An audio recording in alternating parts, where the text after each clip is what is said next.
All right. Welcome back, everyone. Craig here. No Jonah, but modern papist. Ryan, welcome. Thanks. Glad to be here. Yeah, we started talking about, we got on a similar thread about the TLM and some of that last week, and I've been following your content for a while and looking for an opportunity to get on screen with you, and so this was a great opportunity. So thanks for joining us. Yeah, no problem. For I guess for your audience that doesn't know me, I'm one of the hosts of the Uncharted Catholic Man. We've been doing this for about a year, and we talk about different stuff than you do. But for those in my audience that don't know who you are, why don't you tell us a little bit about your show, and then let's start talking. Oh, sure. Yeah. So my channel is Modern Papist is primarily for its first order is for my kids. It's very much a journal of, if I were to die, it would be a way that my kids could be like, oh, that's how Dad understood what was going on. Mm-hmm. That's why he told us to do this or to do that or something. And I talk about that with that in mind, because it helps me orient what I'm saying, and it prevents me from saying anything silly. So, but it's I tend not to hit fad issues without bringing up, let's just say, like evergreen content. So, the whole thing with Cardinal Zen, for example, I'll pull out, okay, well, a bishop talking about a YouTuber is kind of a big deal. Yeah. And it should happen more. So, but I also have other content where it's more statistically oriented, where I'll bring up statistics within the Catholic world and compare them. For example, I have a video on comparing the attitudes and behaviors of the TLM done by Liturgy Guy in 2019, and then surveys for the same attitudes with the Novus Ordo, and I update them and steelman them as best as I can. And then I compared the two and basically, explain the difference given my expertise, and try to make sense of what I think a lot of people, I try to make sense with the data that I think a lot of people skim over and lack the nuance to explain. So those are my angles for my channel. Well, it seems like, I've seen some of those videos, and it seems like you get quite a few views. So people are hungry for that more than just, punchlines and dramatics that I think some shows and podcasters fall into. Yeah, and I also try to be very casual. So I'm not very big on like wearing like suit and ties or pretending like I basically state, okay, well, I'm a Catholic layman giving my opinion, and then when it comes to statistics, I might mention something like, this is what I study, this is what I work in, this is my expertise, something to that effect, just to state it.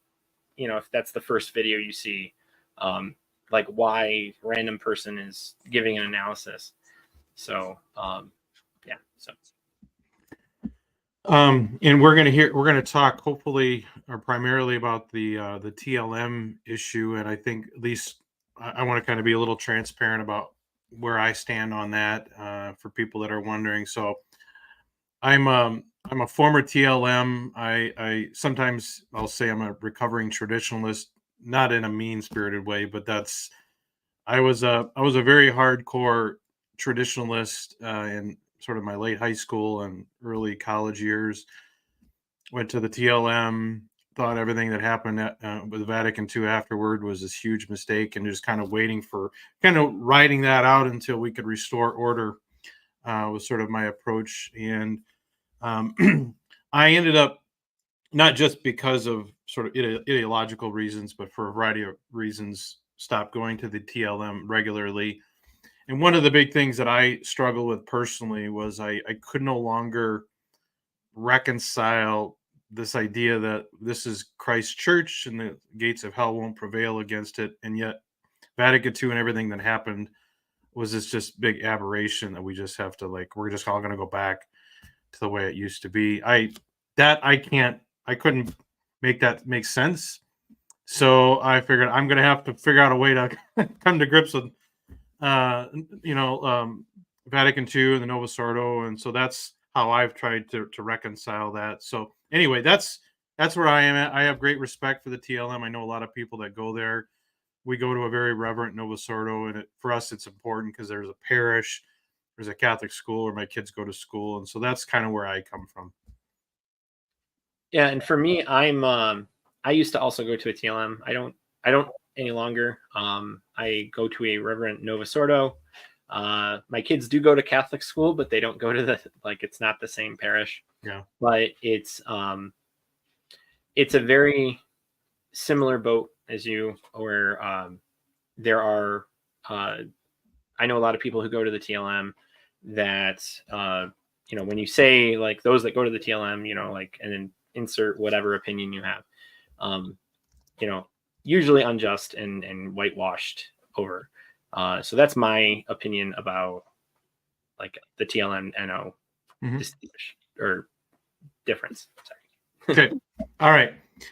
So with that in mind, and I'm hoping you probably have a better sense for what is going on. But when I got introduced to the TLM back in the '90s, I feel like was it Ecclesia Dei? Was that the one that John Paul II did that kind of allowed the indult Latin Mass? That's when it kind of started showing up. That I don't know. I'm sorry. Like, yeah, I don't know about the '90s stuff. Okay. I'm a little Sorry. I'm a little older. I'm a little older than you, but I think that John Paul II kind of opened the door more or less for the TLM, and that's kind of how we started going. Mhm. And then, I think with Benedict, he kind of further opened the doors, and Right. then things have happened since then. So can you kind of bring us up to speed on kind of what was the most recent crackdown, and then what's going on now that you're aware of? Oh yeah. So, like, the Motu Proprio, I always screw up this name. The Traditionis Custodes. Custodes. Yes. Okay, sorry. I'm just really bad with Latin, and that's really funny because we sing Latin for our ordinaries. But yeah, so it restricted the TLM in a severe way. So, like, you'll have basically up until the point where you have to ask the Vatican to give permission for a priest to say the TLM on a diocesan level. Mhm.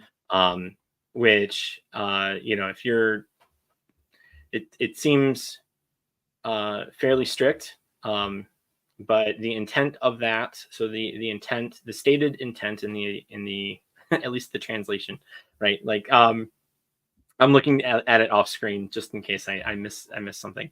Yep. Um, uh, the stated intent was unity, to bring unity into the Latin Rite. And so, and I don't think we can miss that part, because I think a lot of people will kind of scoff at it, and there's a lot of reasons they give to scoff at it, but I think the stated intent is, I think, important.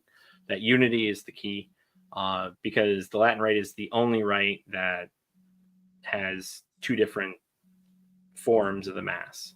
And so, whereas, like, the Eastern rites, they've got high and low masses, but that's not or high and low divine liturgies, but depending on which one it is, that's not the same. So, um, and very recently, there's been a rumor that there's kind of a sunset law. So, like, going into law a little bit, there's the sunset period of 3 years of, um, after 3 years, there's going to be the hammer coming down on diocesan.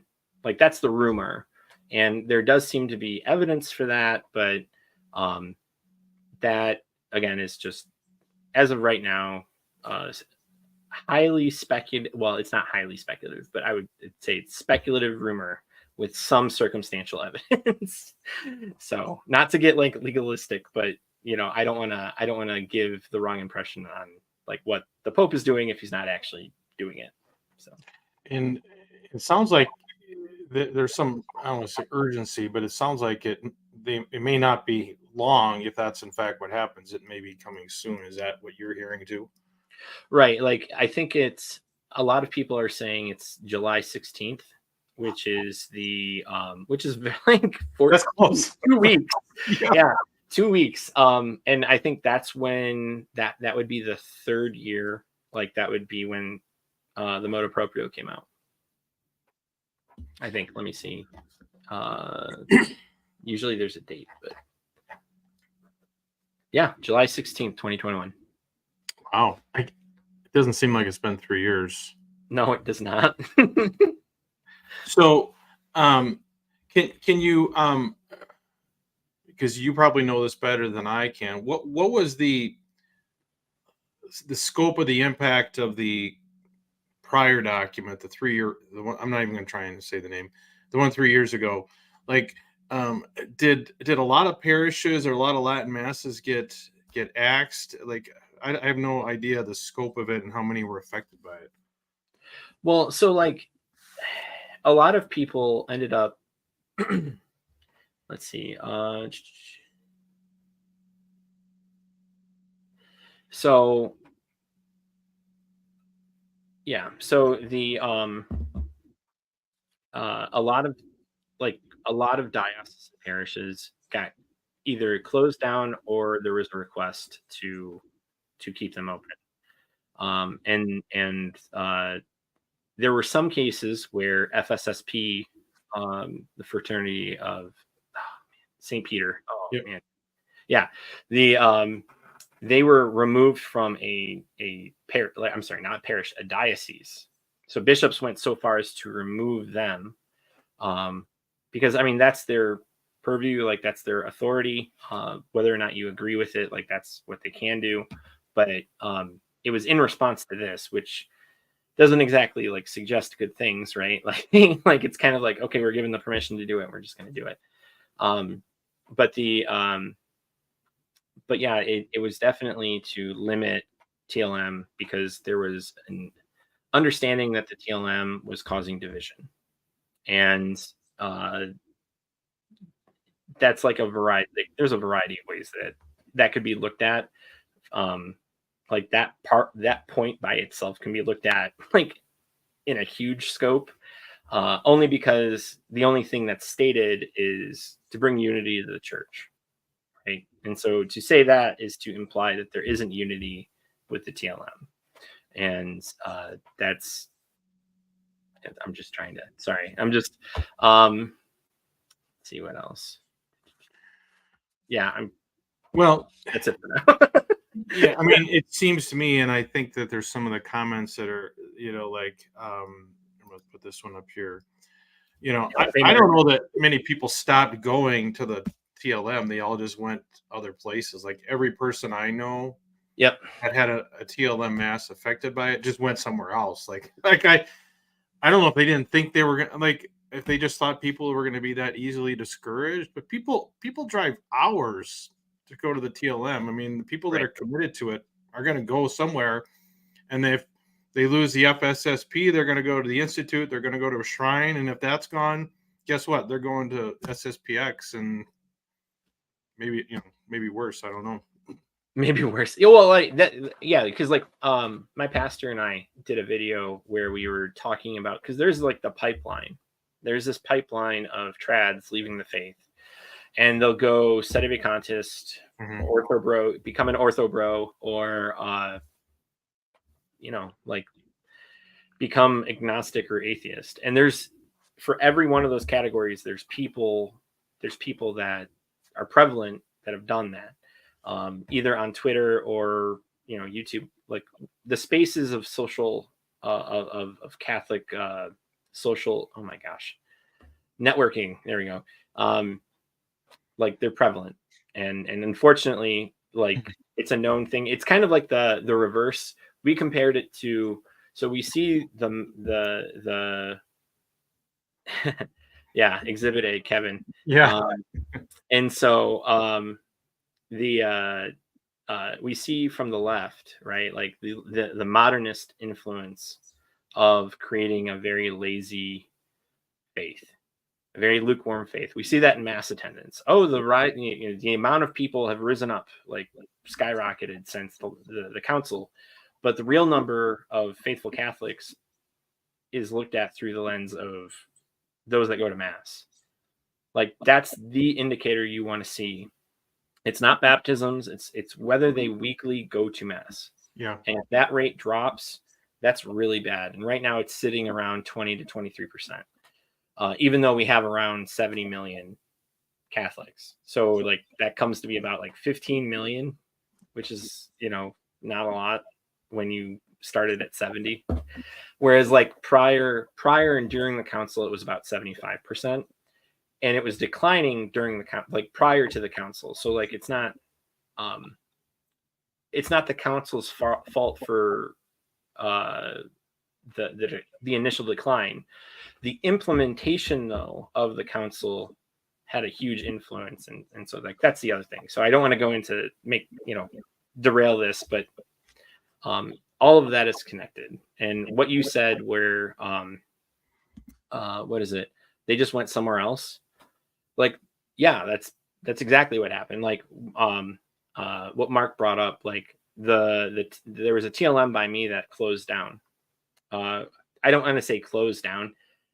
They had 4 masses on Sunday, and one of them was a TLM. Mm-hmm. And they stopped it. And so those people just went to the nearest TLM. And so it was like, yeah, like you're going to see an influx in that. And it's going to look like there's more people going to the faith. So this also creates like a confounding variable of why there's an increase. Well, the reason why is because the amount of possibilities of where a TLM could be has shrunk. And so those that can go to the other TLMs will go to the other TLMs. So, yeah, I really worry about what's going to happen if there really is a sunset on this, because I mean, if their goal was to get all these people to stay and go to let's say the best Novus Ordo round, I think that's going to be a small majority of people, a small portion of the population. I don't know. I guess I don't hang around that community enough to know how committed people are to that and what they'll do if the TLM truly is taken away from them. But I think a lot of people are going to go looking elsewhere. I agree with you. I think if there was an axe on the diocesan level, that there would be a split, and the SSPX would be saturated. They have valid masses, but not everybody has an SSPX by them, right? Like, so it becomes this problem of, okay, so am I just going to go Eastern Rite? Like, if that happens here, we have in the Archdiocese of Detroit, we have a Institute of Christ the King Sovereign Priest shrine, St. Joseph, and that's where that's probably not going to be touched because that's an institute. But the others that are diocesan, like we have about, 8 or 9 Eastern Rites in the Archdiocese. Within a mile of where I live, I have a Byzantine, a Latin Rite, and a Chaldean Rite. If I expand it to 5 miles, I have a Ukrainian Rite, a Maronite Rite. Like we have a lot of Eastern rites, and I think that's the next step, because people still want to be like, I sincerely believe people will understand that they still need to be with Rome. They're not going to just jump ship to the Antiochian. Yeah, I think I said that right that time. But or a Greek Orthodox, become an agnostic. Yeah, that part of it I've always been fuzzy on. I mean, I've always been fuzzy on what the status of the SSPX is relative to Rome. Like, if you can go to mass there, if you're fulfilling your Sunday obligation, but you're not encouraged to go there. Is that more or less accurate? Or that seems to be the case, although I'm not an expert on it. I know they have valid masses, and but that's about it. I don't know about the faculties of confession anymore, because we had a year of Jubilee where Pope Francis extended to the Yeah. SSPX the ability to do confessions, Yeah. which it's like really weird. Like, I mean, that's a really weird thing to say for a group that's not schismatic. And I'm not saying they are schismatic, but Hmm. they are they are considered an irregular Yeah. situation.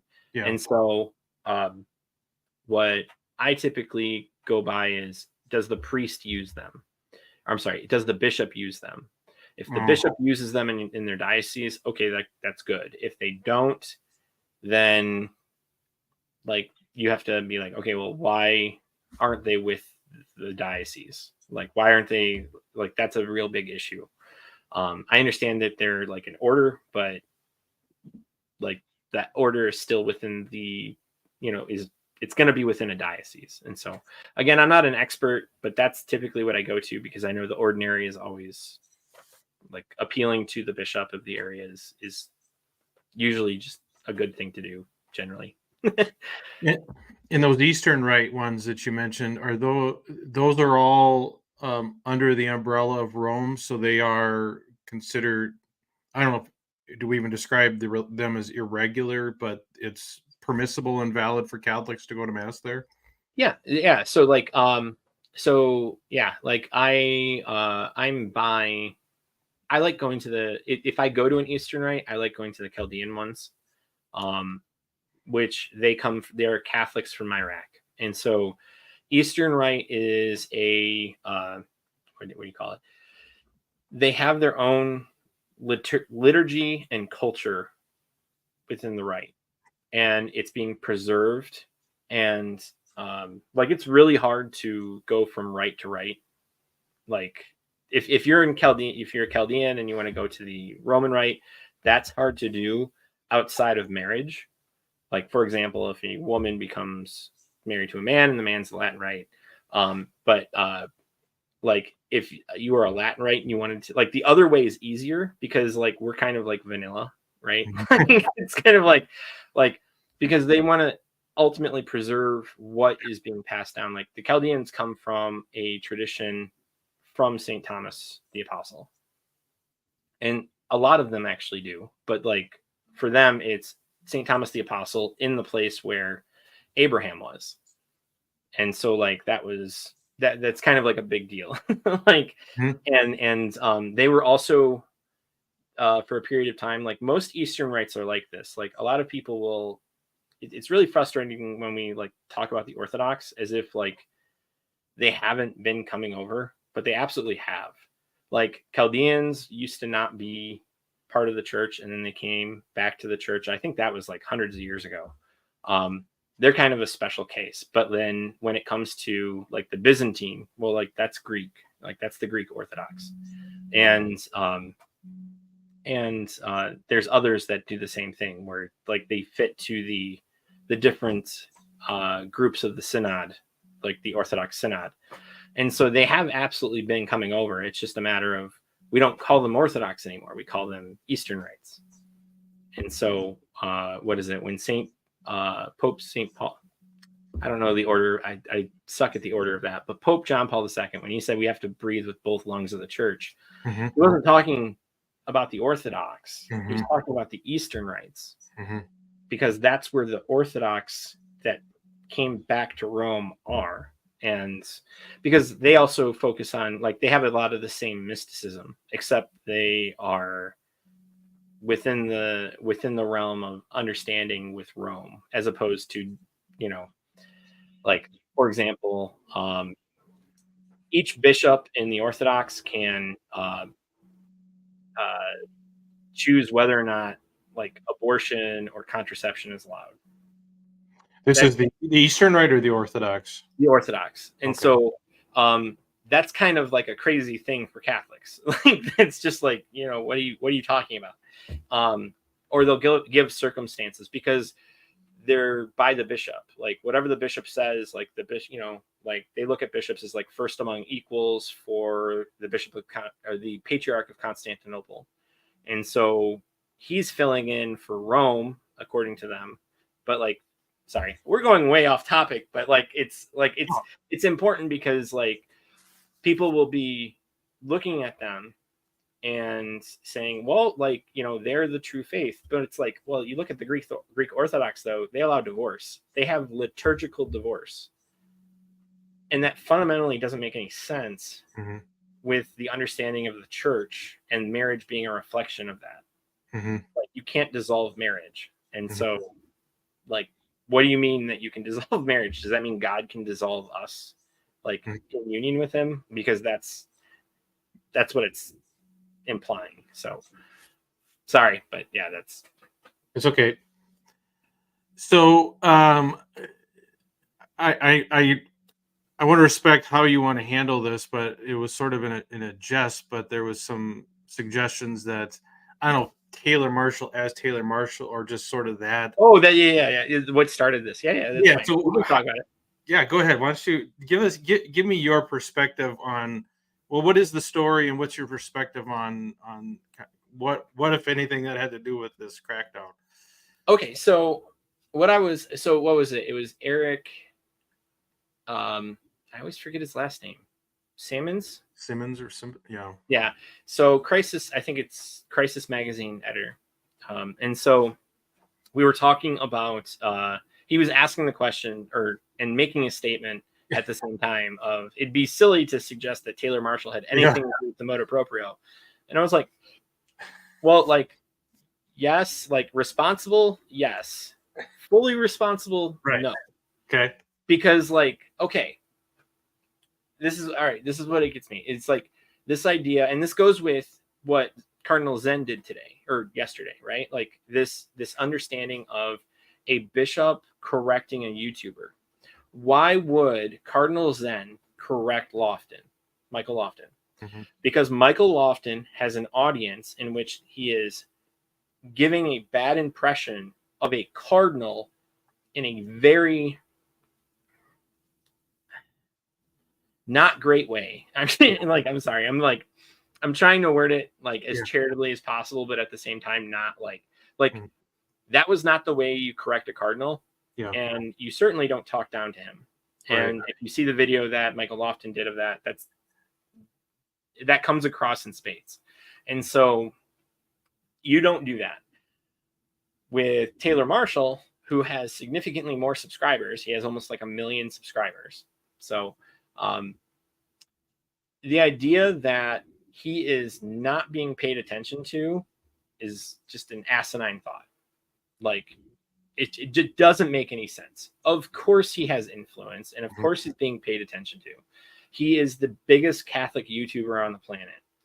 And then like going through the list of things that he's done, right? Like when it came to the Pachamama incident, which I agree, I think if there's an idol in there, you get rid of the idol. Okay. Like I'm very much in favor of that.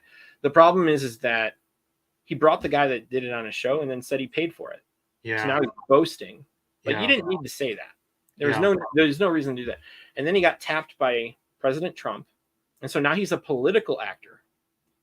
And so like this was all before the Motu Proprio. And so on top of that, he will ask questions that have wide influence that like he actually, so I'm going to be very, very open about this. He ended up blocking me. And so one of the reasons why he blocked just recently, right? Within the last on my daughter's, so like around my daughter's birthday. I think I remember that. So I got blocked at the same time. One of my channels got blocked at the same time. He was in a bad mood or something. And so it was around the Candace Owens thing. Yeah. And that's what he blocked me on, because he was appealing to the fact that she was Catholic or Christian. And then I was like, well, but there's Matt Walsh and there's Michael Knowles. Like, you can't make this thing like you're purposely causing division. And that's what I said. And I stand by that. You could find it on Twitter. It's all there. But the one day prior is probably the one that he didn't like the more so. Because he had asked if I remember correctly, is Pope Francis a heretic? Oh. Okay, so that is a clearly like divisive question to ask. And when I pressed him on it, he actually responded. So I appreciate him, responding to me. He said, "Oh, it's just a statement. It's just a question." And I'm like, dude, like, I'm a statistician. I used to work for like one of the biggest international surveying companies in the world. That is not just a question. That's a statement. Like, Yeah. you can't just do that. Yeah. And so he didn't respond after I said that, but it was like really like weird, because I'm not trying to go out of my way to like make him mad or anything, but it's like stuff like that Yeah. happens on like from his very influential Yeah. position. And if you're going to think, oh, this guy who has 1 million subscribers on YouTube, who has a regular watch, like hundreds of thousands of views on every video, you're joking to think that he doesn't have some sort of influence on how Pope Francis or people in the Vatican view conservative Catholics who go to the TLM. Like, that makes no sense. Yeah. And we don't know for sure. This is speculation on my part, but I think it's well grounded, because we have a political actor who interrupted we have a political actor who interrupted what at the time was the Amazon Synod. And so he interrupted a synod function and boasted about it, Mm-hmm. and then has divisive comments on a regular basis. So none of what I'm saying is false. Yeah. Because I like it's not false. Like, you can look at his stuff. Does that mean everything he says is wrong? So I just want to clarify this, because I am because I have a lot that I actually owe to Taylor Marshall, because I would not have. So, like, just to, I guess, balance this out, like, Taylor Marshall is the reason why I joined Exodus 90. Why? Because I was watching Taylor Marshall at the time, and he brought the guy that did Exodus 90 on. I got into the group for Exodus 90, and now 3 of those guys are godparents to my kids, and I meet them on a regular basis still. I meet them once every 2 weeks, and I did that starting in 2019. So it's not that I don't owe him, like, thanks for what his show has done. He's done a lot of great things with his shows, but again, there are some things where he's done a lot of bad things, and it's led to it. Not it. I don't want to say caught. Like, it's probably led to an influence to the Motu Proprio, and the understanding Pope Francis has of, like I said, conservative TLM Catholics, because when he talks about conservative Catholics, he does not seem to like them. Yeah. So.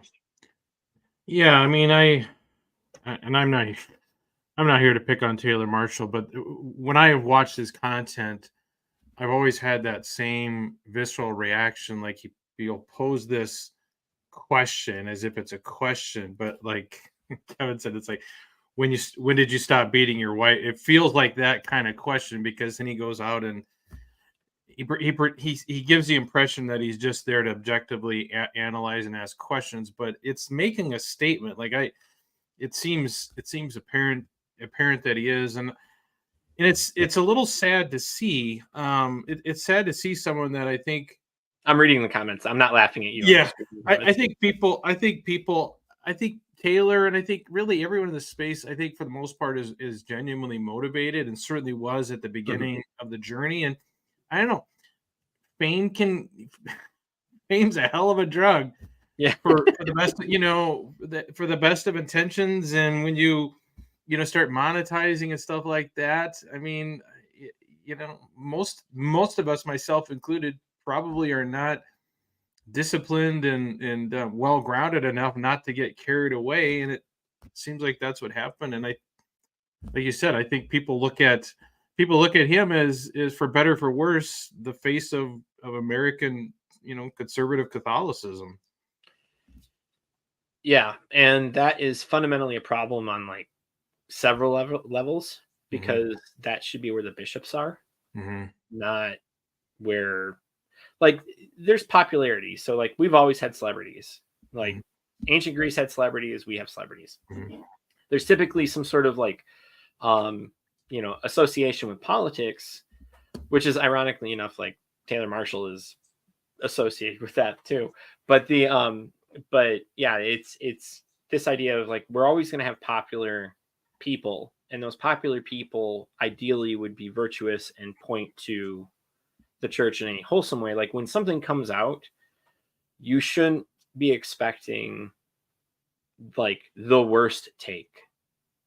Like you should expect you should try to understand whatever document is coming out in light of the previous iterations or the previous teaching, to purposely say, well, this is just another example of vague statements. And to some credit, like that's actually a bad example, because like there's a lot of vague statements that are problematic, that lead to more confusion than clarity. But it's this understanding of not everything is like that.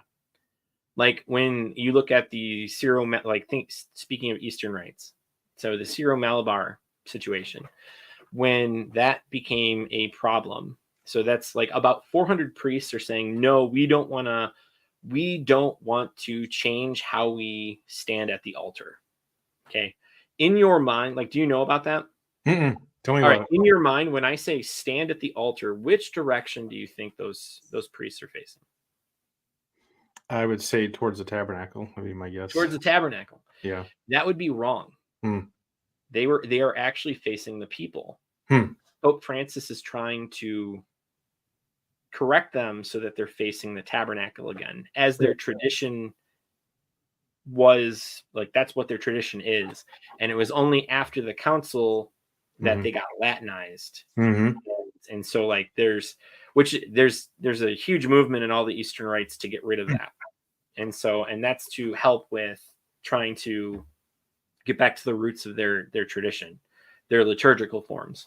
And so, very like, I don't know if Taylor Marshall talked about this, because I wasn't paying attention to him at the time, but it's very easy to, with a few choice words and not pointing out, to make it look like Pope Francis is against tradition and against this Eastern rite, because we don't hear about Eastern rites. Yeah. We hear about typically the Latin rite. And so it's very easy to omit to lead to a conclusion that's not there. Yeah. Pope Francis cracks down on order and how they stand at the altar, and people, if you leave that information out, people come to make the same assumption I did. Yeah. So and hello to so yeah, there's a lot of people who talk on my chat. So I mean, like, if you want to like engage with them, like, I don't care. You're the one that's hosting, so I but if you want to keep talking, we can too. I mean, well, this was a while back, and I want to get your comment on him. It was Kevin on Tradicath. I'd like to put this up and get your because Taylor Marshall, as I understand it, was a fairly new convert. Like how, like there's a strange story I've heard that he was like ordained an Anglican priest and then very quickly became a Catholic, and then was this kind of rising star in the church. And then I don't have the time frame down on how quickly he became sort of a traditionalist. Do you have a better sense for how that worked out? Yeah, because like excuse me. I watched him so I remember watching him like 4 years ago. I'm sorry, not 4 years ago. This 6 years ago. 6 or 5. 6 or 5. Okay, it was 6 or 5. And he was by himself. It was before TNT. So TNT is Taylor and Tim Gordon. Tim Gordon and him, when they got together, like blew up. But what you said was true. He was Anglican. He was an Anglican priest. And then he converted. He was asked to become a priest, and he chose not to. And then he started teaching theology. And a lot of his early videos, you can see that, where he, I think it was for a year or two. I don't know that exact time frame, but he has a lot of videos where it's just, he's talking about natural law. He's talking about precepts of the church. He's talking about a lot of basic things that, we teach in the church, it'll be hard to like, unless they probably won't come up because he has all these other live streams and, you know, videos coming up. So you probably haven't seen them if they're still there and he hasn't hidden them. But early on, his channel was like really helpful. Yeah. And very to the point. And then he started making it more of a podcast where he did a live stream, and then that's where TNT happened with Tim Gordon, and then they had a falling out. And then, but like that could be playing a part, right? Like being an Anglican priest and having people under you, and then you're no longer you no longer have that authority. Like that may be playing a part. I don't know for sure, but you know, it is something to think about given the dynamic of what's happening, right? Like fame can do a lot of things to you. And so you may like get into a certain way and it like, I'm going to stop because I don't want to like speculate on his interior disposition, but like that, I think that's about it. But like in terms of like the history of what you were saying, I think he's, Well, yeah, I think that is correct. it concerns me when I see guys like that and is sort of a kind of a bystander, and that I don't consider myself a friend or foe of Taylor Marshall and these other folks. And I remember seeing your interaction with him, and I know enough about you. Know you are very careful and very charitable, I think, in how you approach things. Oh, thank you. And he just couldn't. I mean, he just blocked you, and I'm like, I got blocked. I mean, I got legitimately blocked because I was making fun of him. So fine, but you were being very diplomatic, and you were gone. And if that's the approach, if you block people that you know charitably come towards you for assistance, the only voices you have around you are the people that build you up. You know, the yes man. There's no man in his life. Maybe I don't know. I mean, again, we're speculating, but part of that is the problem. He's kind of cut other voices out, it seems, dissident voices, I guess, if you will, and that happens to a lot of people, unfortunately, politicians included. Yeah, so like he what is it? Michael Lofton kind of had the same thing happen where I got blocked by him because him and Edward Fazer were having a problem. Yeah. And I was like, hey, like there's no reason you guys should be like responding this way. And then Michael made a demand on Edward because they both responded to me. They both responded to me in the same thread. And Michael made a demand of Dr. Fazer, and that was basically like conceding the point before like even going on the, you know, having a show. And you know, that's unreasonable. Like Dr. Fazer's a smart guy. Like he saw it. And then shortly after, I don't know exactly when, but he ended up blocking me. But I think that it was that exchange that he didn't like. But yeah, like his style of combat, it like, yeah, whatever. I'm not gonna. This isn't a Michael Lofton like review, but no, there's a pattern because he's a recent convert too, right? Yeah, so like that's a very interesting. Yeah, I didn't even think about that with Taylor Marshall, but like yeah, he came from, I believe it was Orthodox. Okay. And even before then I think he was something else, but I don't know what it was. So I think he's changed a few times and now he's settling on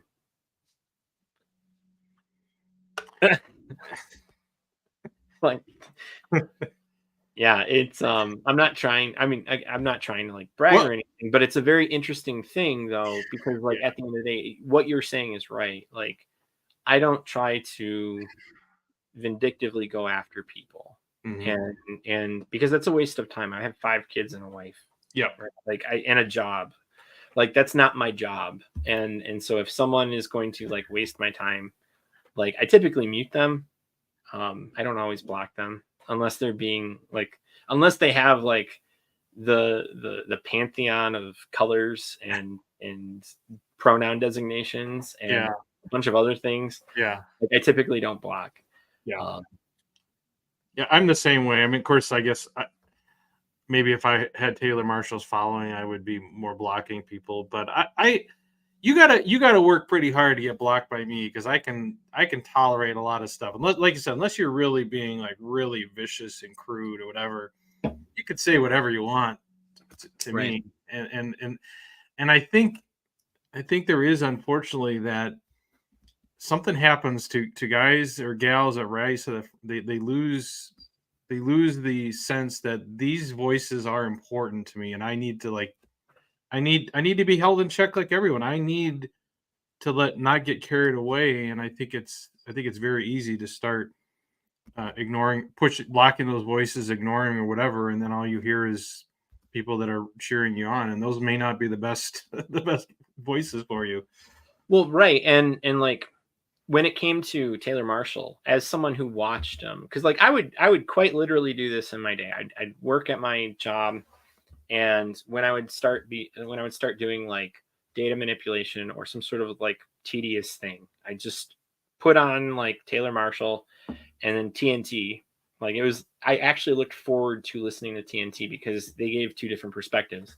One was from California, one was from Texas, and they were giving their perspectives on something that you know, it was conservative Catholicism. It's what a lot of people wanted to hear because they're starving for it in a lot of places, and now it's starting to come back. But like it was really frustrating to listen to TNT. I'm sorry, not frustrating. It was really well, it wasn't like heartbreaking, but it was like disappointing when you hear, oh, TNT is not a thing anymore. Mm-hmm. And that was the moment, I think, that Taylor Marshall, when like that was the moment that I think he started when he separated from Tim Gordon.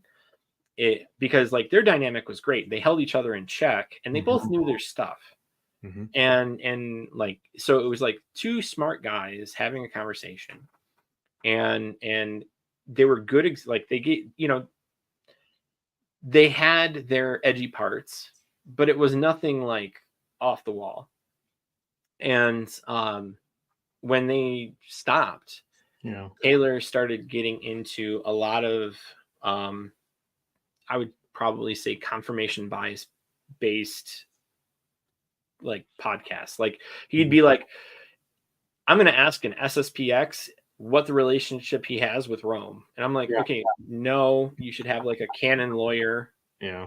and the SSPX priest or something like that, where it's like you're not just showing one side. Because that's like asking, hey, Unitarian or what is it Unitarian? No, it's universal, whatever. Like you ask one of the Protestant groups that aren't actually Christian, and you're like, hey, are you a Christian? Of course they're gonna say yes. Yeah. So it's like you're not doing a balanced interview or discussion. You're doing a discussion of um again, confirmation bias. And Well, again, and I'm saying this as someone who's like a viewer now. Like, yeah.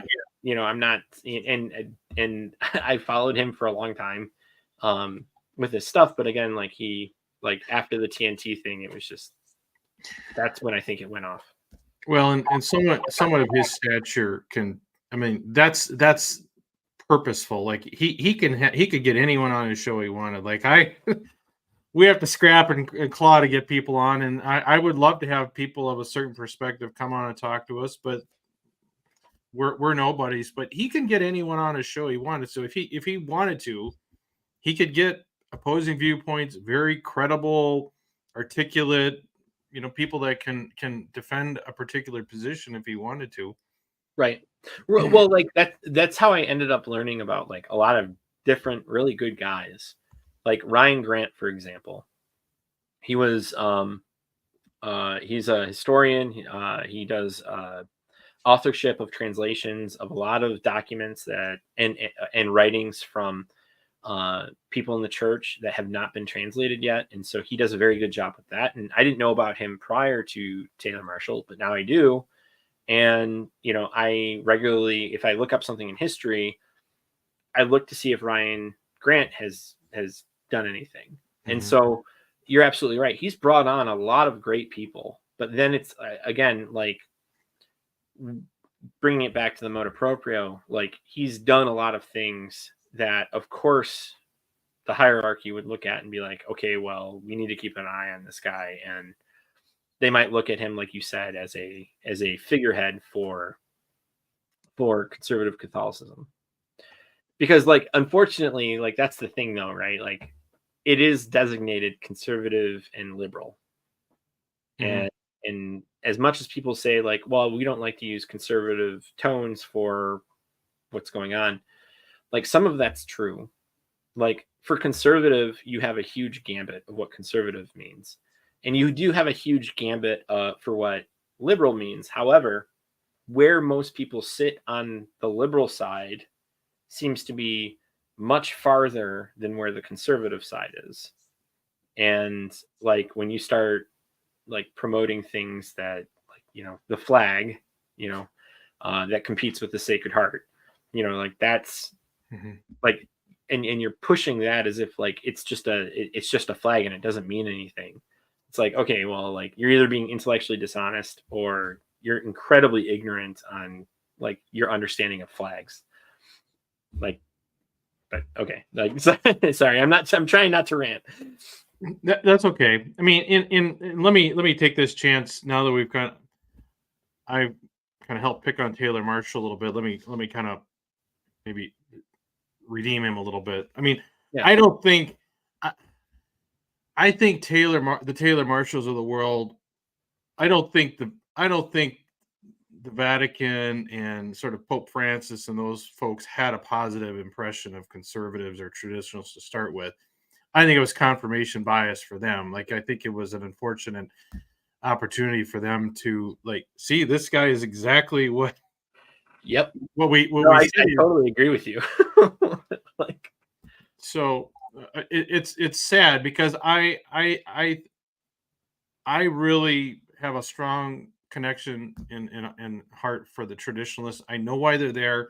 I know why I was there. Like, I get it.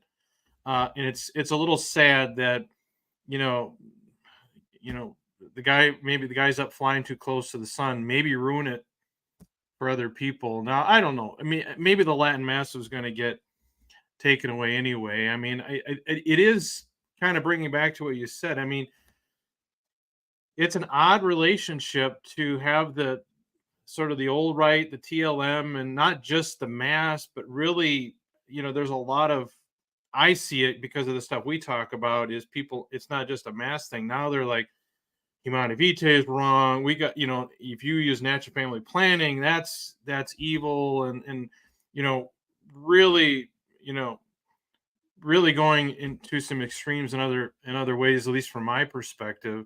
yeah. So there is that divide that is happening and is getting worse.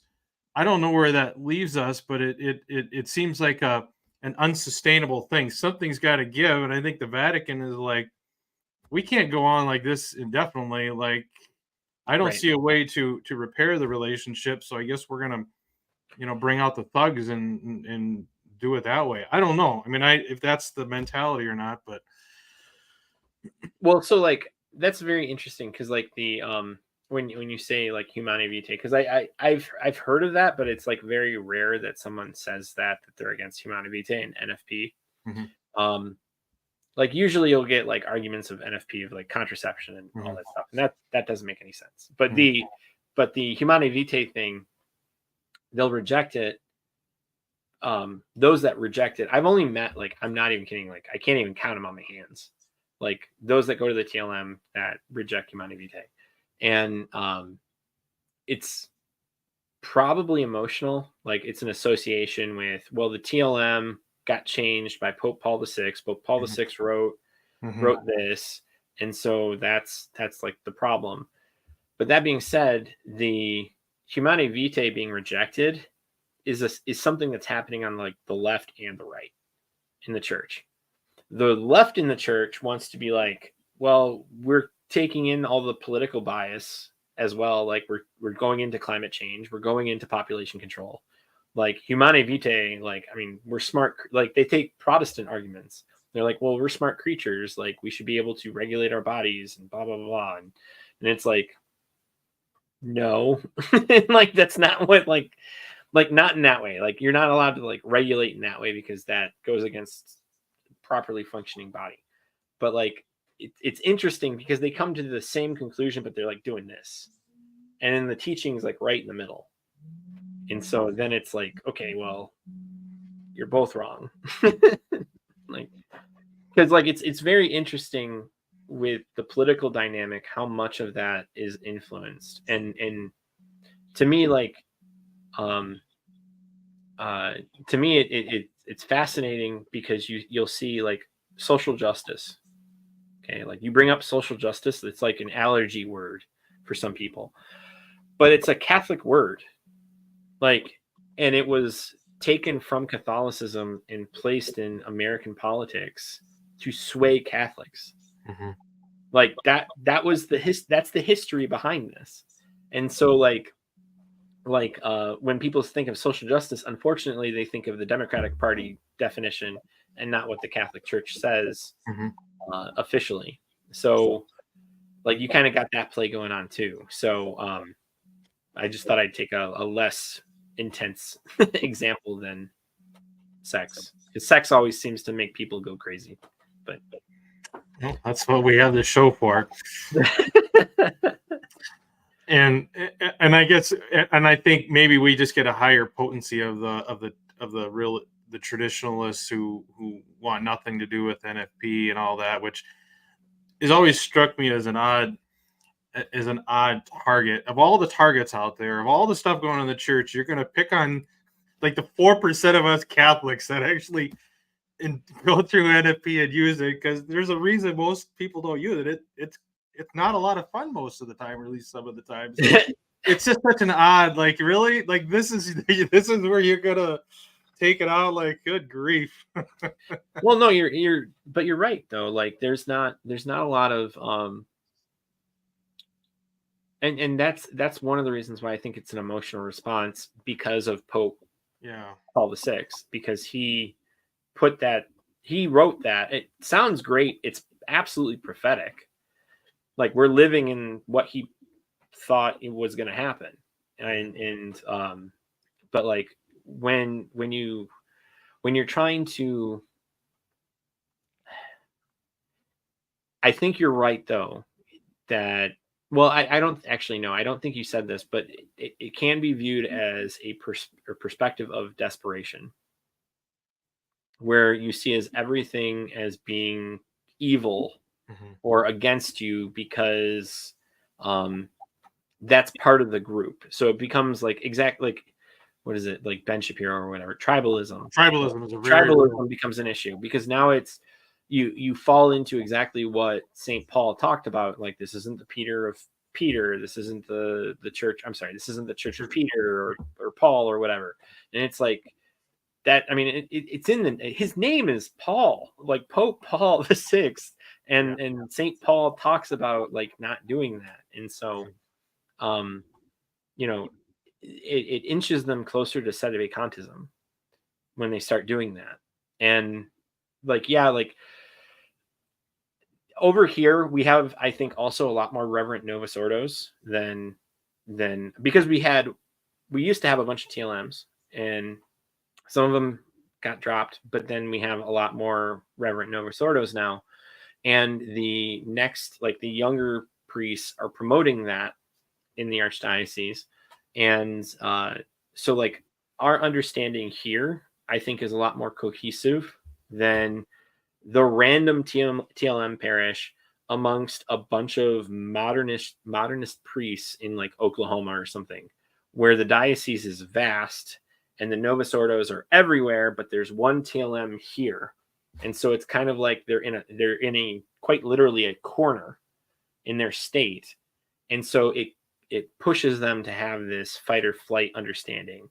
And I'm not saying all of them do, but it's like when you look at it from a 5,000 foot view, like you start seeing like, okay, well, like that would make sense that a minority group would have that reaction because they feel like they're being targeted. And does the Motu Proprio target them? Absolutely. And there's a lot of problems with targeting a group that has growth especially in vocations. And so like, I don't know if the next pope is going to like rescind that or whatever, but like that's obviously speculation. But the evidence definitely, like the video that I did, TLM versus NO attitudes, like, we I kind of went into this because it matters, but it wasn't. It was before the Motu Proprio though. Like I did that before the Motu Proprio, so yeah, so it's slightly outdated. Well, yeah, and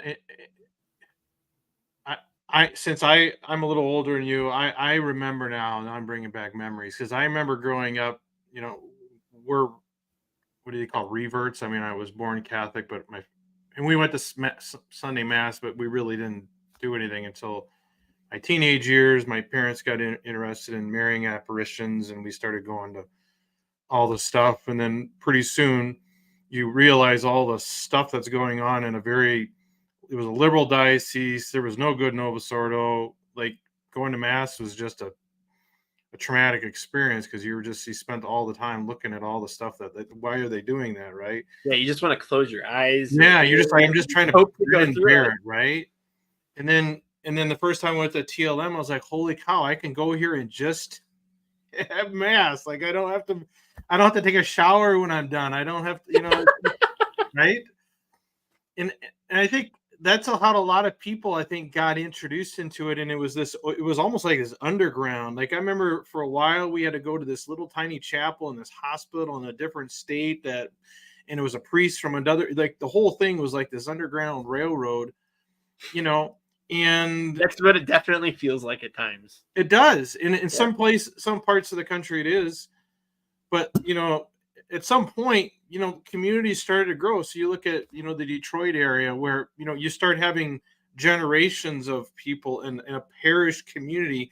That was one of the big things that I missed, or that I longed for, that kind of led us towards the Novus Ordo. Is there the Latin Mass we went was this one of the only ones in the area, and people were from all over the state.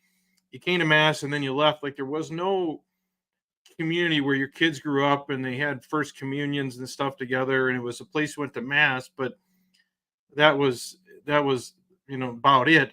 But you have these places where because I think that's important. I think that parish community is important, that some of these places are having, and we need that. But there are those pockets where it's like I said, it's just kind of this refuge, I guess, from what's going on, and I think that tribalism, and I think, and the other thing too is this. It reminds me a little bit of, not to get too political, but like kind of the environmental movement. Like when they started out, they were like we had toxic crap in rivers, and then they went after stuff in the oceans, and then we're very successful, and then one of the former Greenpeace guys says we kind of ran out of stuff. Like we fixed stuff, and you're always constantly in search of a demon, right? So an enemy that you got to fight, and we do that. I think that maybe what's going on is we don't realize that. Hey, look, we've kind of won some of those battles, and now we're legit. Let's recognize it for what it is. Right, a hammer looking for a nail. Yeah, and like so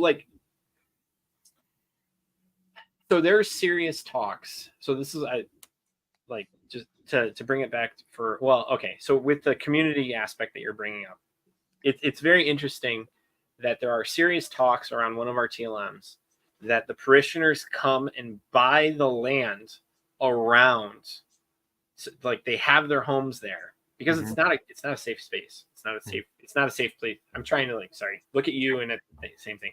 So it's not a safe space, and so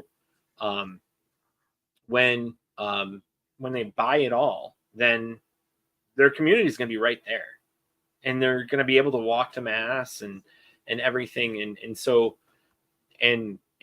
hundreds of people are coming to, they're seriously talking about this. And do you have that for other parishes?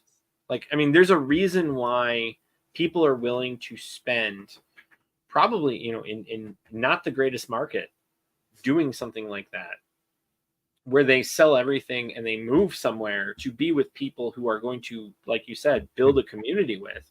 Yeah. If people are willing to do that, okay, like that's what calls into question of whether or not it's prudent for the motu proprio, because that's a disciplinary action. It's not obviously faith or moral. So anybody who wants to like be like, well, you're against Pope Francis, it's like, you're talking about the fruits of what this happens, and that's like how we're supposed to test things. And if you're going to diminish a community like that, that's willing to literally pick up and leave and be together to establish a community together practicing the faith, like that also promotes vocations, and promotes vocations at a higher level.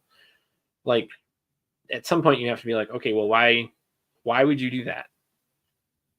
It seems like a dumb move. Like are they stupid or are they malicious? Like I think that is sort of the question, because it just seems like a terrible move, regardless of how you feel about them. But like back to your, so like, because remember, like, and I want to bring it back because the stated reason why is unity and not to so like it's unity. And so if unity is the reason why, like, it's almost like, are we going to get a reform of the reform?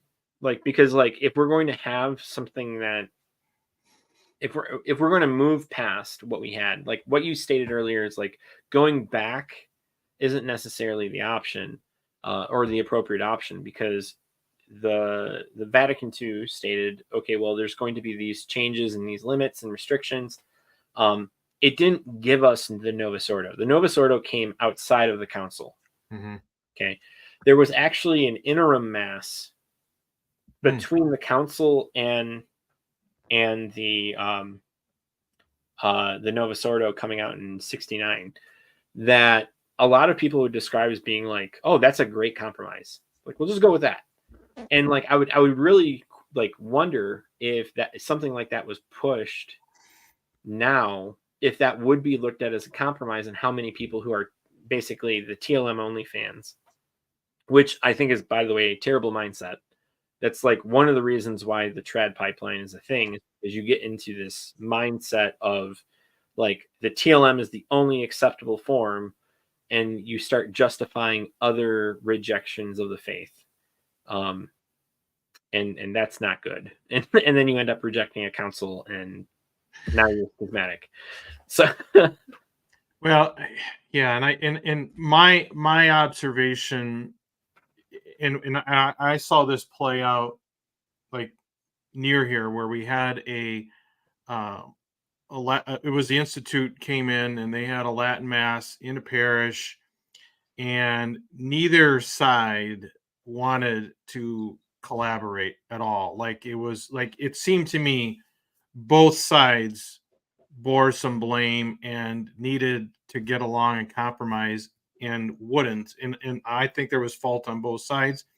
You had the TLM folks who were like, it's the TLM or nothing. We're not going to step foot in your Novus Ordo mass or whatever. But at the same time, the Novus Ordo people didn't want to do anything to help even though the TLM brought in so much. Collections went way up when the TLM, there again, it was so stupid. They drove them out. So I don't know, and I think that rift, unfortunately, has probably gotten worse. So I don't know if there is a way to compromise. It makes sense to me. It seems to make sense to you, but well, so like with the Institute though, that's like their reason for existing. Mm-hmm. Like that's one of their reasons for being is the TLM. Mm-hmm. And so to have them like do the NO is against their charism. Yeah. And so that would be a problem. And so, and that's that's kind of like a defined thing. Like, that's like asking, like, well, I can't use that example with Catholics, but like a Republican, like, do you promote small government or at least less regulation? Mm-hmm. Okay. Like the answer is almost certainly going to be yes. Like if you're going to start adding a whole bunch of regulation, they're probably going to say no. Mm-hmm. And so like that's kind of like the thing where it's like it's this stated thing with the Institute. I don't know the situation. I don't know how the dialogue went, but So I can't really comment on that, but there is a lot of animosity. So that's something like the memes about like I'm thinking of this one meme where the priest is facing away from the parishioners, and you have Kung Fu Panda, like the Kung Fu Panda. He's like boomer, and he's kind of like it's stated he's a boomer, and he's like, "Hey, like, why is your back towards me?" And it's just kind of like, Yeah. no, really, like that's a real problem because like that generation was so conditioned about having their like seeing the face of their priest that anything that looks different from that, they have to like it's a reaction that you're probably going to get. And so like going back to what you previously stated at the very beginning, like it doesn't take much for a priest to maybe you said that beforehand. No, it's been an hour. I'm sorry, but like it doesn't take much for a priest to change, like to move towards a Reverend Novus Ordo. The hesitation seems to be like, all right, the people who are giving money, are they going to stop giving money? Mm-hmm. And that's in my opinion, a terrible reason, because fundamentally, I think that lacks. Like, I get there's the practical aspect, and there's a whole bunch of prudential judgments that go with that, but I think there is a level there where okay, well, you got to trust God, and you got to just go, and that's why I also promote like on my channel, like very much so that like you promote good priests, Yeah. and um And back them up. Yeah. yeah, because like that, like you just having a conversation with them about something that they're testing the waters out, and promoting, um that leads to more reverence. That goes a long way, even in the face of uh like a bunch of parishioners with money leaving. Mm-hmm. Yeah, I suppose it's easy for us priests that are trying to balance a budget, whatever. But yeah, I mean, I don't know. Everyone has a hard job. I mean, the bishops have a hard job. I mean, the Pope has a hard job. I mean, I Yeah. wouldn't want that job. I guess it's easy for us to pontificate about. I mean, but it is though. I mean, like there's a level of there's the ground game, and then there's the like those that can see above the ground and Yeah, see the landscape beyond 5 minutes. yeah, And so like there's what is it? There's a survey that cited, well, I don't think it's actually cited, but that they had asked the episcopate in the Motu Proprio, they asked the bishops what they thought of those with the TLM. And they don't actually ever state the results in the Motu Proprio or outside of it. We only know what we do know is from leaks that there was favorable opinion. There's generally favorable opinion for those that have TLM parishes in their diocese. And so that just leads to obviously problems because one, you're not being like from the standpoint of the Motu Proprio, you're not being transparent with what you cite in the document. And then the leak doesn't follow with what's being stated either. So now it's a matter of because like prior to the Motu Proprio, unfortunately, the Motu Proprio has done the complete opposite, where it's caused division. And like where you have people who like come out and state like like you just get more people saying the TLM is the only way, the NO is not valid, it's a modernist Masonic thing. And obviously if you've watched Mass of the Ages, they do a very good job of detailing like the history of how it came to be, and there are serious problems with how the Novus Ordo came to be. That being said, it's still a valid expression of the Mass, and so like that's where the problem is. And so again, it leads to like this ended up leading to more division because of the tribalism that we've already talked about. yeah. Two things kind of following up on that. You know, the one with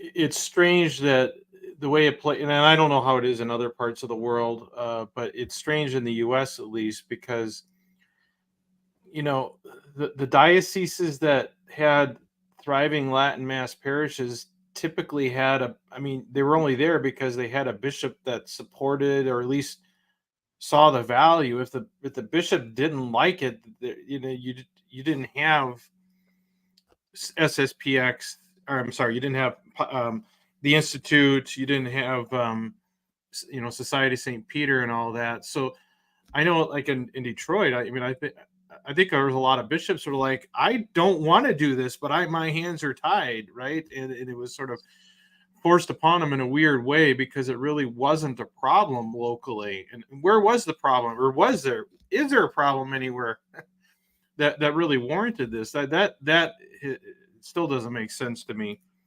Um, the other thing, and this is a completely different thing, but it kind of follows up on what you said.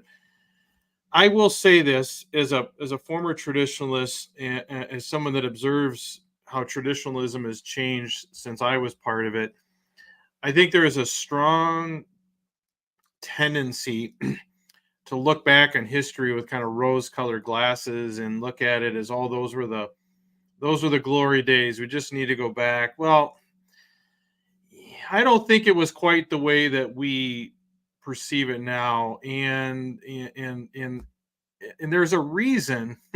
There's a reason why so many people, all the Catholics that grew up into the 1950s on the Latin Mass and the Baltimore Catechism and all this stuff. I mean, I don't think we can overlook the fact that many of them bolted at the opportunity to do something different. Now, that doesn't make it right, but I think you have to understand that just had Vatican II not happened, I don't think everything would have just stayed the same. I think there was going to be some momentum. I know you have a video on this, but Yeah. um, Well, but like I agree with you. I don't think it would have. So, because like I make the point that the the decline went worse mm, with after the implementations of Vatican II. I don't say the decline wouldn't have happened mm, because, and I'm very like in that video, I'm very careful with my wording precisely because I don't want to give the impression that one, Vatican II is a bad count, like a false council. yeah, Um, yeah, yeah, and the other is I emphasize implementations of Vatican II, so that comes up with the spirit of Vatican II, which is when everybody's like citing Vatican II, but it's actually nowhere in the documents, such as completely removing Latin, which the complete opposite is stated, where it's like Latin should be preserved, like that's an explicit line in the document, in one of the documents, and so like the when sorry, one second. Yeah, I just lost my train of thought. I'm sorry. like, okay. but We're wearing down. You're an hour ahead of me. It's late there where you're at. So yeah, it's well, yeah. So like, yeah. So all right, going. I got my thing back. sorry, it's so sorry for the hiccup, but the yeah, I think the decline would have happened mhm, regardless. Uh, but had Vatican II gone with an intermediate mass where people were learning English, or the vernacular or whatever with what was there originally, and then it shifted to the NO, that may have been better than the NO happening at all, because it not only changed what was it that result not only changed the mass, but it changed all seven sacraments and how they were done, and so that I mean it's a destabilizing force when everything you've practiced with like your grandparents practice like changes, and you're like, okay, well, why is this happening? And then you're told Vatican II did that, and so now you've got animosity. If the change is done horrendously, which we know for a fact happens, um then you're going to get animosity towards it. my uneducated um, theory is that Vatican II should have happened sooner. I think I think what happened is we probably put off, or they put off, some of these things that probably could and should have been addressed earlier and more incrementally, instead of kind of allowing this logjam to build up, and then it just sort of like, if you never go to the dentist, you never go for periodic things, you go in 10 years and now you got all this stuff, like it's a nightmare. Like, be- go in and deal with some of these problems a little earlier, so you don't have this huge mess on your hands. I don't know, but that, it seemed like I think you're right. Like, it was so much all at once, and I'm not so sure that wasn't, you know, people not really acting a little more promptly. Maybe if we could have eased some of these things in, maybe it would have been different. I don't know. It's really hard to like go back and rewrite history and imagine what it would have been like. Well, right, and it's really weird when people will come out and be like, "Well, I have access to the TLM and the Novus Ordo. I don't get the big deal." And it's like, well, like, do you know what a minor order is?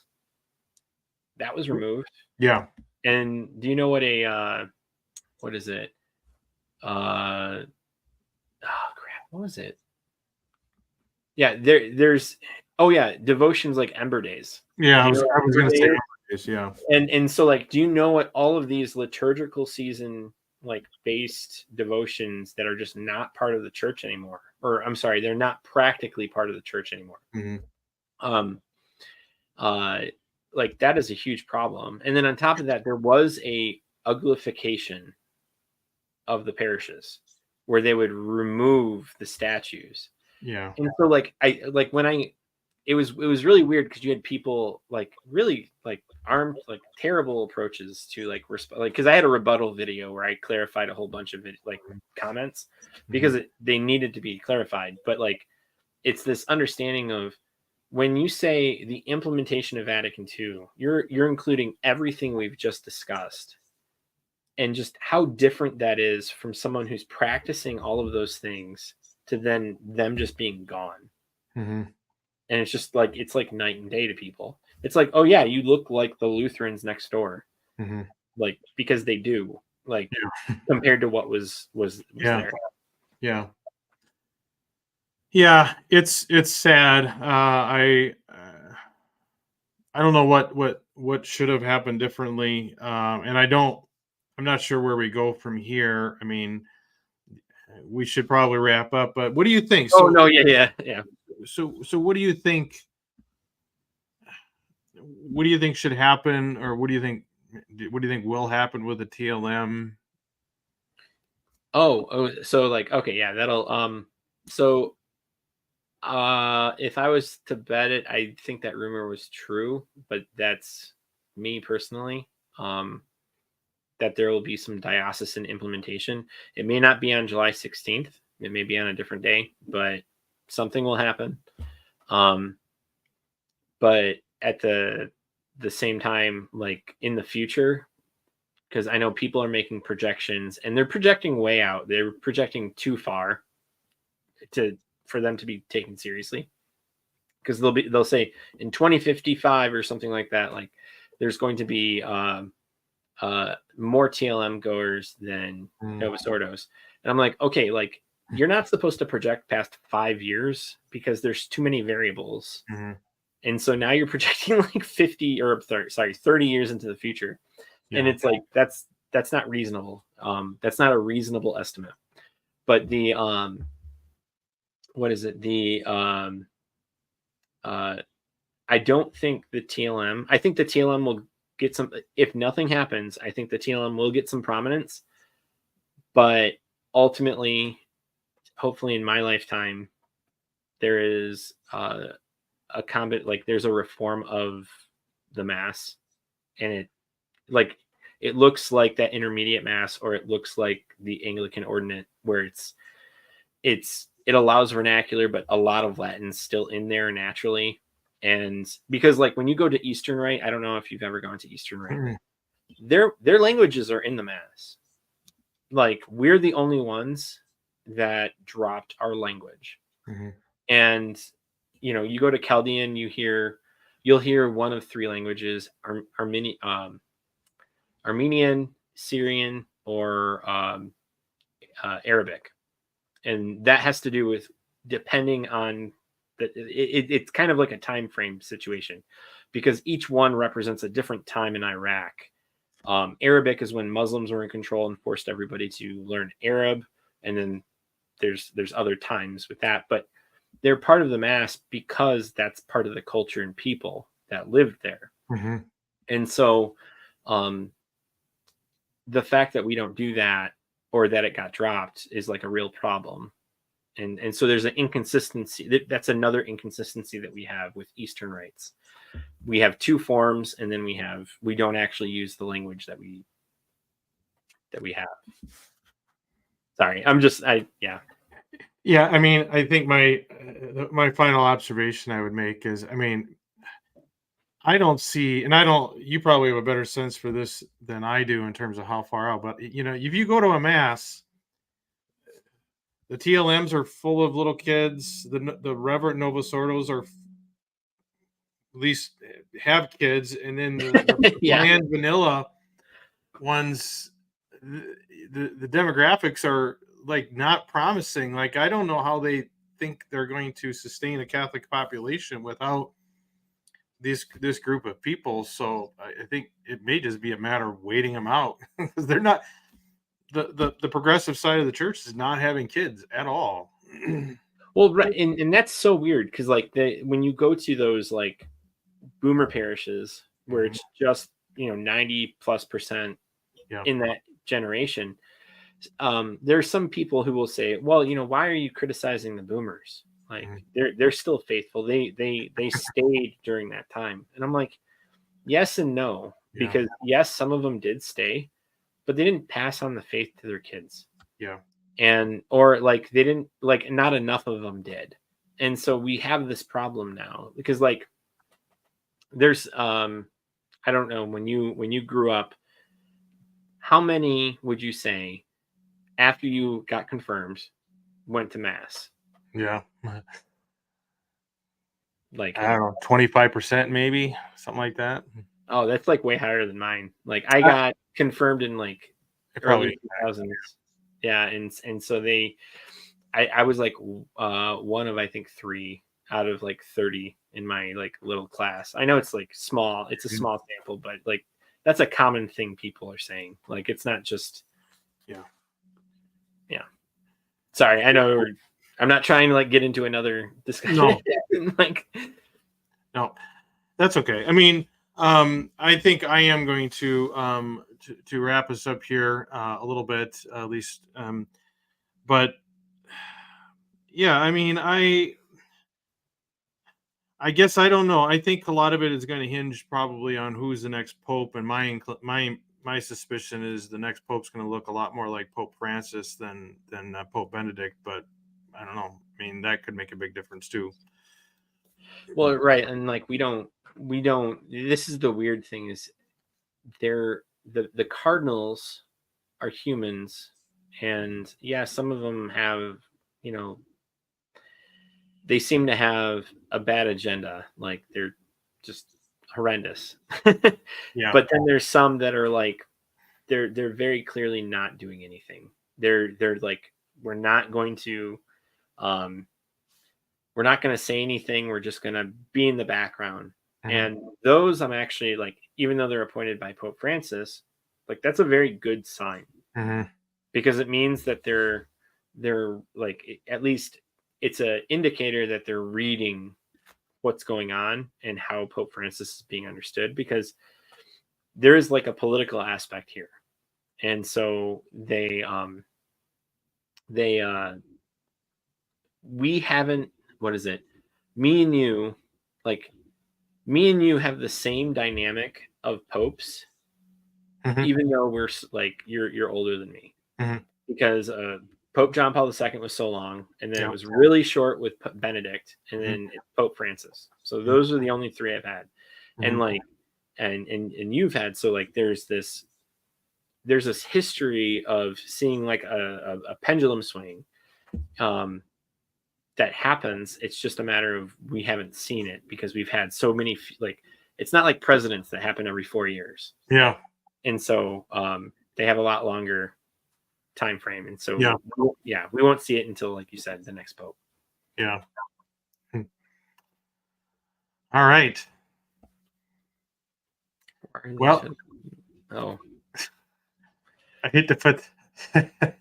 You're probably asking the wrong guy, but we've done our best here to speculate as to why they're shutting it down. I mean, it it seems to me that there is some mean spiritedness there because it doesn't make logical sense as we've talked about.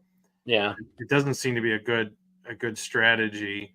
Um, but I think it is a combination of bad agendas on the left, but I think also the traditionalists haven't always done a good job of helping themselves, and that's the problem. I think there is some blame to go around that it makes it difficult to kind of keep score. I think a little bit.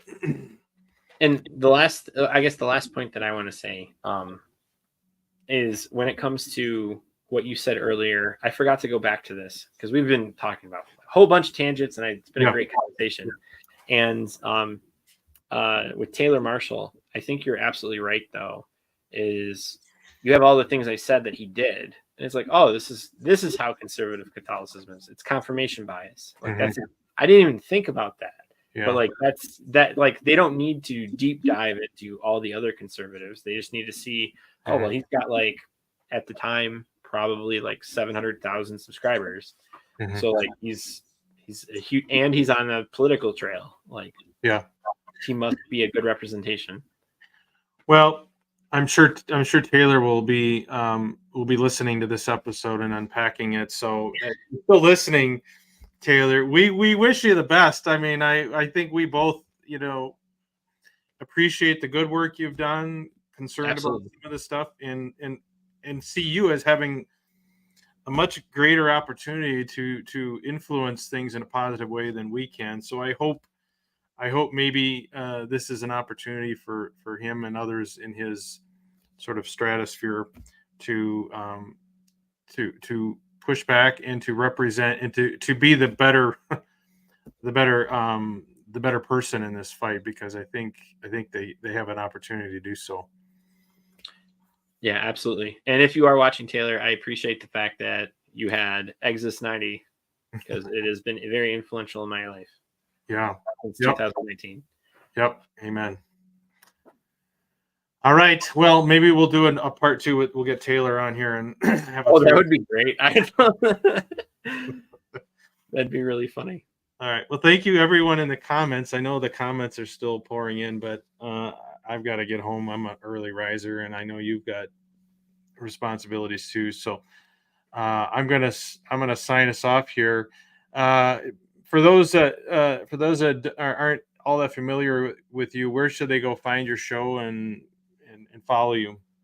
Oh yeah, and it's mostly on YouTube. I mean, I also go to X or Twitter or whatever, but it's primarily a YouTube function. Okay. And obviously anybody who's watched from my channel because we're streaming live.